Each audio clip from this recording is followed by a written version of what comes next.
தோழர்களே வணக்கம். இன்றைய அரசியல் எப்படி போய் கொண்டிருக்கிறது? யார் அரசியலை நோக்கி தள்ளப்பட்டுக் கொண்டிருக்கிறது?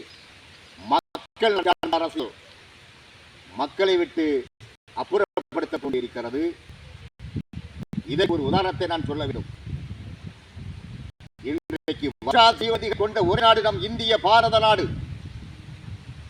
எந்த நாட்டிற்கும் கிடைக்காத பெருமை இந்தியாவிற்கு உண்டு. வற்றாத நதிங்க சிந்து, கங்கை, பிரம்மபுத்திரா. ஓடையிலும் இமயத்திலே இருக்கின்ற பனிக்கட்டிகள் உருவாகி அங்கே நீர் ஆறுகளிலே வெள்ளப்பெருக்காக ஓடிக்கொண்டு இருக்கும். மழைக்காலங்களிலே மழை நீர் ஆறுகளிலே வெள்ளப்பெருக்காக ஓடிக்கொண்டு இருக்கும்.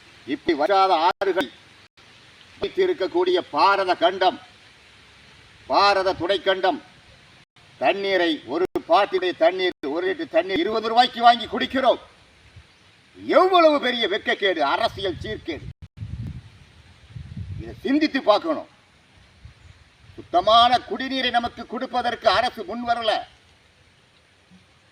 கார்ப்பரேட் நிறுவனங்களுக்கு தண்ணீரை விற்று நீ கொள்ளையடித்துக்கொள். இனி இந்தியாவினுடைய தண்ணீரை எல்லாம் கார்ப்பரேட்டுகள் பயன்படுத்திக் கொள், பெருமுதலாளிகள் விற்றுக்கொள். பாட்டில்கள் அடைத்து 20 ரூபாய்க்கு விற்று கொண்டிருக்கிறான். அந்த பாட்டில்களிலும் இன்று பிளாஸ்டிக் பாட்டில்களில் நுண்துகள் கிருமிகள், பிளாஸ்டிக் கிருமிகள் அதிலே இருக்கிறது.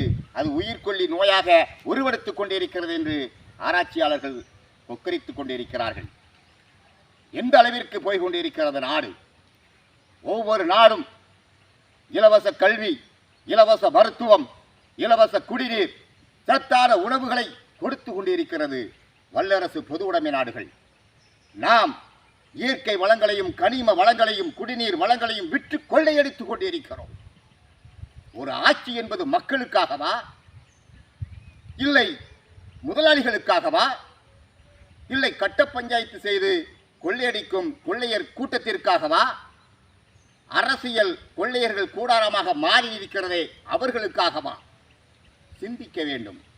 அரசியல் என்பது விளிம்பு நிலை மக்களை, அவருடைய வாழ்வாதாரத்தை உயரத்திற்கு கொண்டு வருகின்ற ஒரு செயல்தான் அரசியல்.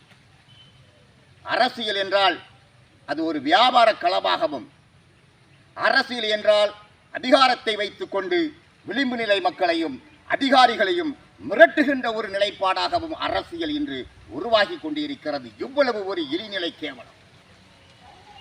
இந்த அரசியல் மாற்றங்கள் எல்லாம் தகர்த்தெறிய வேண்டும், உடைத்தெறிய வேண்டும்.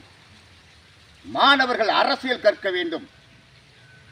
பள்ளிகளில் எத்தனையோ வகுப்புகள் உருவாக்கப்பட்டு கொண்டிருக்கிறது.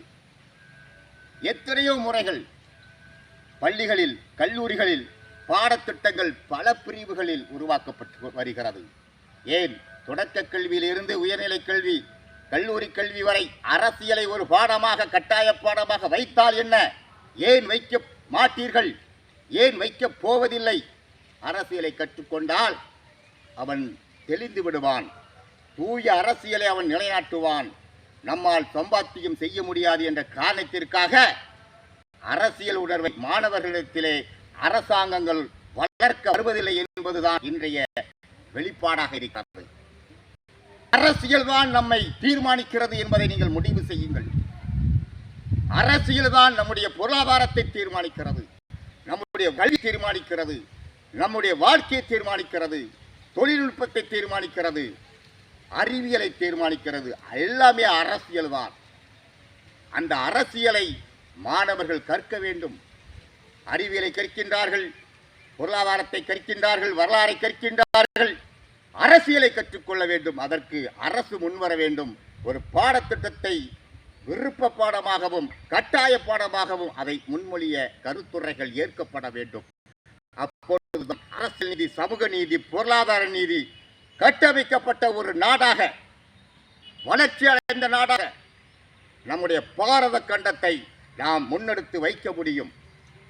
கொள்ளையர்களின் கூடாரமாக அரசியல் மாறக்கூடாது. கொள்ளையர்களின் கூடாரமாக என்று அரசியல் உருவாவதற்கு யார் காரணம்? அரசியல்வாதியா, மக்களா, அதிகாரிகளா? 3 பேருக்குமே தொடர்பு இருக்கிறது அரசியல் என்கின்ற பொழுது. வாக்கு அளித்ததோடு நமது கடமை முடிந்து விட்டதா? இல்லை. வாக்கு அளித்த பிறகு அது தொகுதியினுடைய கடமைகள் எப்படி நிறைவேற்றப்படுகிறது என்பதை அதிகாரிகளை மக்கள் கண்காணிக்க வேண்டும். அதிகாரிகளை மக்கள் தேர்ந்தெடுத்த பிரதிநிதிகள் கண்காணிக்க வேண்டும். இந்த 3 அடுக்கு முறை சுழற்சியாக நடைபெற்று கொண்டு இருந்தால்தான் அரசியல் சமன்பாடு சமமாக அமையும். இல்லை என்றால் அந்த அரசியல் நம்மை விழுங்கும். எனவே அரசியலை கற்றுக்கொள்ளுங்கள் மாணவர் சமுதாயமே.